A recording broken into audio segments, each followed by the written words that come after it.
போரின் வரலாற்றில் ஒரு எல்லைக்கோடு இப்போது கடக்கப்பட்டது. பெரும்பாலானோர் அதை கவனிக்கவில்லை. அமெரிக்கா முதல் முறையாக இயக்கும் கடல் ட்ரோன் தாக்குதலை நடத்தியது. ஈரானின் ஒண்டர் ஒபஸ் கடற்படை தளத்தை தாக்கியது. இது ஒரு மேம்பாடு அல்ல, இது ஒரு புதிய சகாப்தத்தின் தொடக்கம். பல ஆண்டுகளாக வானில் ட்ரோன்ஸ் போர் நடத்தும் விதத்தை மாற்றின. இப்போது அதே புரட்சி தண்ணீரை அடைந்து விட்டது. குறைந்தபட்ச மனித கட்டுப்பாட்டுடன் வழிசெலுத்தி அடையாளம் கண்டு தாக்கும் ஒரு கடல் ட்ரோன் ஈரானின் முக்கியமான துறைமுகங்களில் ஒன்றை தாக்கியது. அமெரிக்கா ஈரான் தாக்குதல்கள் 7வது இரவை எட்டிய போது இது நடந்தது. முழு அளவிலான போருக்கு அப்பகுதி தள்ளப்படுகிறது. ஒரு தன்னாட்சி கடல் ட்ரோன் என்ன மாற்றுகிறது என்று யோசியுங்கள். கடல் எப்போதும் தூரமும் எச்சரிக்கையும் உள்ள இடம். கப்பல்கள் விலை உயர்ந்தவை, மெதுவானவை, மனிதர்களால் இயக்கப்பட்டவை. ஒரு கடல் ட்ரோன் மலிவானது, பொறுமையானது, தூக்கி எறியக்கூடியது. அது நாட்கணக்கில் காத்திருக்கும், நொடிகளில் முடிவெடுக்கும், தாக்கும் தரப்பில் எந்த மாலுமியையும் ஆபத்தில் ஆழ்த்தாது. தண்ணீருக்கு அப்பால் தாக்குவதற்கான தடை சரிந்துவிட்டது.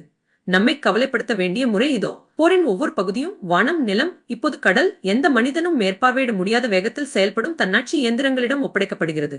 ஈரான் மோதலில் அமைப்புகள் ஏற்கனவே அதிகரிக்கும் பொதுமக்கள் இழப்புடன் இணைக்கப்பட்டுள்ளன. தொழில்நுட்பம் விதிகளையும் நெறிமுறைகளையும் விட வேகமாக செல்கிறது. இது 2026இன் அசௌகரியமான உண்மை. இயந்திரங்கள் நம் போர்களை செய்யுமா என்பதை நாம் தீர்மானிக்கவில்லை. அந்த முடிவு நமக்காக எடுக்கப்படுகிறது. ஒவ்வொரு முதல் தாக்குதலாக சப்ஸ்கிரைப் செய்யுங்கள்.